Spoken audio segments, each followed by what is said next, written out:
So how to be successful as a trainer and a woman, because we are, Yeah, we are, yeah. in this industry.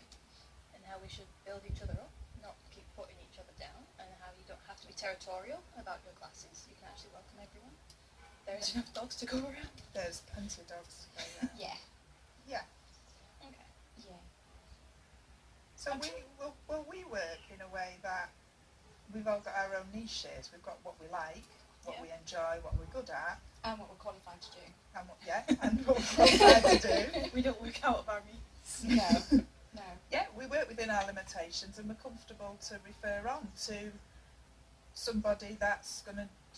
The way I look at it is, I know that if somebody's into shepherds, if I get a shepherd, I would rather send the shepherd to them or the collie to them, because I know that they will do a better job than me, that they know those dogs and they know those breeds, and I'm comfortable with my gun dogs Yeah. Yeah. because that's what I work with. And if I've got problems with specific things, I can pass on to you guys. Yeah. I'm comfortable with my Labradors if it comes to a Spaniel, particularly a Cocker. And cockatoos, I'm quite happy with the Or a cockatoos. Cocker Yeah. mix. Or if anyone comes to me wanting any kind of gun dog related stuff, Yeah. I don't see why I should offer them a service that I know will be better elsewhere. If they really push and want me, I can do it. Yeah. You both can do the same thing. Yeah. But a journey's a specialty. Not only have you got the knowledge that all trainers share, but you have the passion and the enthusiasm, and you do it. And you It's really what enjoy you it. do. It's the thing that you love to do, isn't it? Yeah.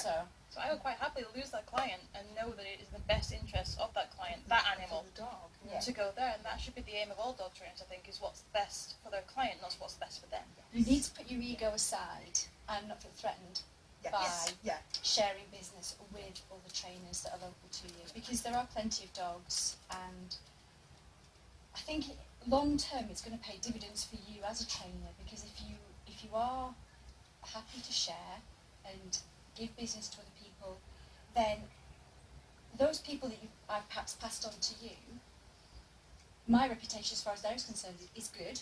You've still provided excellent customer service Yeah. by referring on to Yeah. give the dog and the handler the best they can possibly have. But I do think it's important that you know the people that you're passing on to. Yeah. Yes. Because years and years ago, I can remember passing on to someone else, and a customer came back to me and said, "Why on earth did you give me that person's details?" And they didn't get what's expected. So I do think, like we're doing today, we're sitting having lunch, and we try and get together when time allows us Whenever we all can. to do so, and we have a good chat and we see what each other's up to.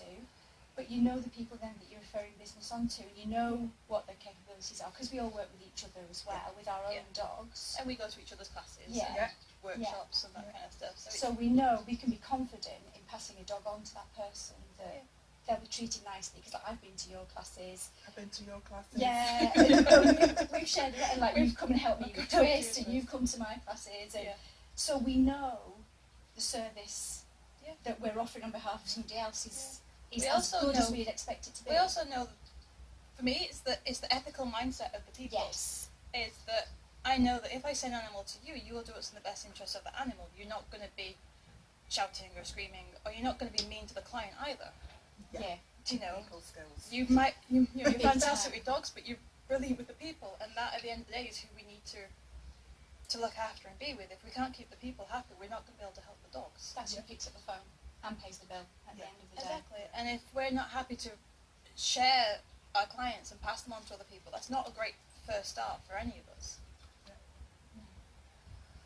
And the people skills, again, another topic, but hugely important, isn't it? Yeah. You need to be able to work with your clients regardless of who that person is, their lifestyle choice, their gender, their age, whatever. We need to be able to communicate, and you need to have knowledge of customer service skills, human interactions, Really, really important. bits of human Counselling, psychology, if you yeah, can, counselling coaching. skills, Mhm. learning styles, so you can, and these are what, ultimately this knowledge is what helps you to get through to those clients. It doesn't matter who the client is you're talking to, it doesn't matter who you are as an individual. If you have those skills, you can communicate that knowledge. I believe that the difference between being a professional dog trainer and a a successful professional dog trainer is about people It's the skills. people skills. The ability to speak to the people. 100%.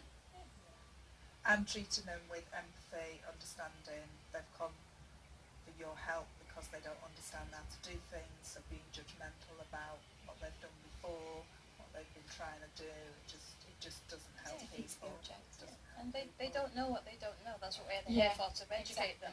And I think having the skills to empower somebody to believe that they can help their dog and they can get things right. And they rely on us to be honest. Yeah. I think quite often when people who are in quite desperate situations with their dogs, they've already had that thought that I can't take my dog where there's other people, or I can't take my dog where there's other dogs, or my dog does actually need to wear a muzzle. They've had that thought, but they need somebody to be honest and objective and actually and tell them the truth. Yeah. You can't pretend, and you can't. There are ways of speaking to people, but you can't. Every conversation that you have isn't always roses and, No. and rainbows and unicorns. And is even it? when you reach Sometimes the not so nice cases where the dog has to be rehomed, or in some cases euthanized, sometimes the people have already reached that conclusion. They just Yes. need a professional outside opinion to say, actually, in this situation, you're doing the right thing. This Yeah, is the just best that thing for the support. animal. They Yes. need that support. They need that guidance. And I think it helps when you do work closely with others like yourselves, because when you have those difficult cases, others as clients, you have people you can talk to that understand. Dog trainers, it's a very lonely industry. Yes. We're lone workers. We don't have work colleagues that we can bounce ideas off. We don't get coffee breaks around, Yeah. In a room where we Yeah, can all water talk cooler and discuss. conversation. And we take on other people's emotions. We take on their dogs, and we have the ability to change their lives if we do our jobs right. When it doesn't go so well and you have a hard time and you come back after your session thinking, could I have done this, and this? It's nice to have people that you can trust to bounce those ideas off. Yeah, and I think to avoid the dog trainer burnout, sometimes it's really emotionally tough Yes. on the trainer because you're the strong person, you're the person guiding, supporting, and it's really tough sometimes with the situations you deal with. So I think on an emotional level, being able to have that network of support and people that understand how it is for you as well. Yeah. In those Speaking to situations. your friend who is not in the industry, Yeah. or your partner, or Yeah. your spouse, or whoever, your mum, it's not the same, No. because they can sympathise a little bit, but they've not Yeah. had to have that conversation. They don't know what it's like to Yeah. take on the emotional baggage Yes. of the clients, and to be in situations where you know that you can help the animal, but that person isn't at a stage where they can take on the advice you're Yeah. giving them, and that is the That's hard hard, one. that, yeah. Yeah. And I think it's upsetting yourself if you work with a client for a length of time and you've got a relationship with the client and you've got a relationship with the dog, and then they Yeah. come to that decision. It's tough on you as Yeah. well. Yeah. Yeah. Or if you've had a dog where they've been to your puppy classes and you've worked with them for a long time, and then a situation happens, and the dog backtracks a little bit, and then you're like, oh my god, could I have prevented this? And quite often you couldn't. You could have anticipated, a dog attacking a park, or a loud noise, or a burglary, or something like that. But you do blame yourself, and then you do get overly attached because you're in touch with those people we've brought in, especially the ones that have been through classes, and they start in your puppy class, and then they're in your advanced class, and then they're with you forever. Yeah. Yes. Quite often it's the length of that dog's life, and then they're back with you with the next dog. Yes. Yeah. And it's a cycle that very few people ever actually get to be in. I love those customers. I love those customers. The relationship you build with them, I love it. We've got our advanced classes on tonight, and they put in a request last week. We do all kinds of, they're doing good sit stuff, but we do whatever we fancy. We go off-roading a lot. I go with a lesson plan, and we change it, and we do stuff. And last I said, what do you want to do? And last week they said, can we have half a lesson of theory?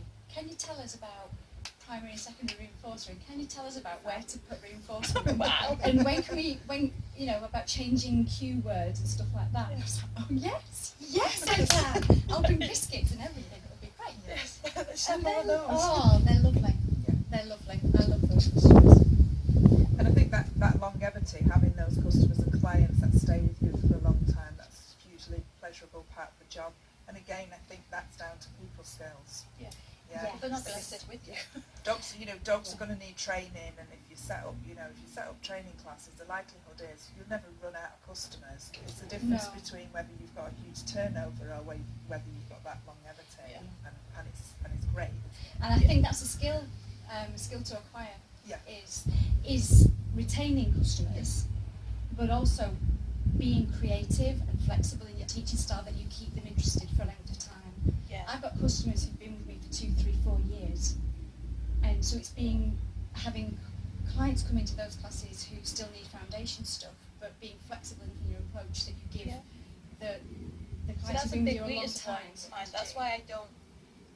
You two love your classes, and classes I don't particularly like. If you can give me stuff to teach, I can teach it, and I can do advanced classes for a few years, and I can go into all the tricks, and I have loads of fun, and then my imagination just isn't there. I don't have the creativity that you two have to kind of say, let's do this.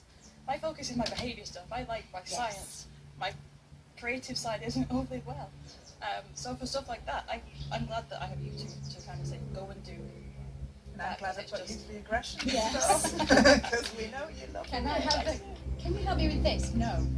But I definitely know somebody Know who someone definitely who can. You know, I much prefer that one-to-one time with my clients, be it on a one-to-one thing or a behaviour consult. That's my niche, particularly with aggression. That's my love, and that's where I get my kick. Whereas you get it from your gun duck, you get it from all your tricks and creativity and rally and everything. And that's what I feel is important when it comes to kind of working closely with the trainers, is that we all have our niches. We all do pretty much the same things, or have done the same things. We've all done one-to-ones, we've all done consultations. Lots of overlap. We've all done classes, and you all have the classes that you love, the classes that you don't like. Some people love classes, some people hate them, but you do it regardless. And I think if you find that you don't particularly like something, it's not making you happy, Don't do it. pass it on to someone that enjoys it, and focus on the stuff that you do, that you like. Do what makes you happy. Yeah. Do what you enjoy.